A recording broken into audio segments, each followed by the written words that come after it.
To usher in the next week and a new generation of horror games, I was able to make an easy choice. Resident Evil was a shoo-in for this list, as it redefined the genre when it hit the PlayStation back in 1996. It has been ported to the Sega Saturn, PC, DS, and GameCube, and all for good reason, as Resident Evil is the first game to be described as survival horror.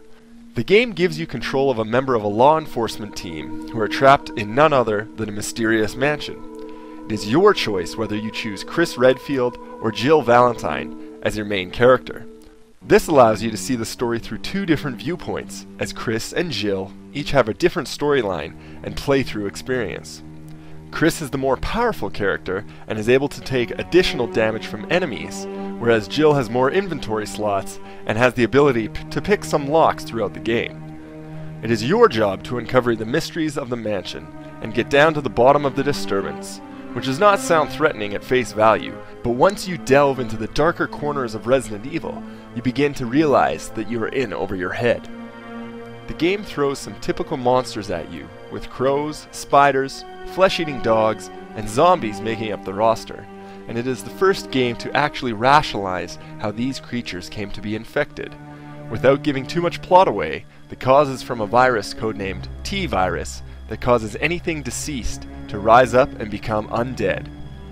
On a more personal note, I believe the Resident Evil was the first game to cause my friends and I to jump up and scream when those damn dogs jumped through the windows. Quite a classic moment in Monster in the Closet scare tactics. However, not all the scaring comes from these fast-paced, jumpy moments. The game does a phenomenal job at making you search out clues and key items to progress through the mansion. In your journey, the narrative comes from the documents you find and read, which gives you the background information on the situation, as well as more chills up your spine. The slower-paced action is also well suited to the game because you do feel vulnerable as the mansion slowly becomes an entity of its own. Puzzles, traps, and the many horrors within all contribute to your ongoing sensation of terror. The voice acting takes away from the atmosphere as it suffers from bad localization, especially the part about making a Jill sandwich.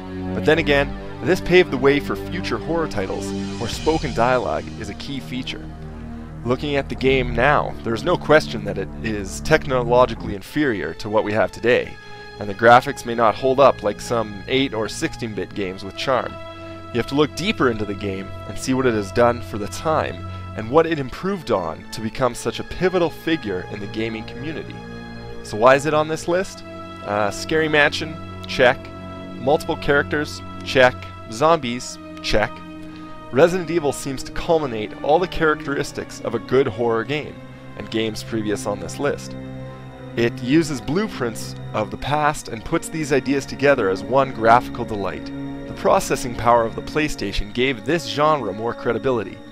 This caused many changes for the future, but Resident Evil captured that fear that is common throughout survival horror games as a whole, leaving it as a cornerstone for things to come.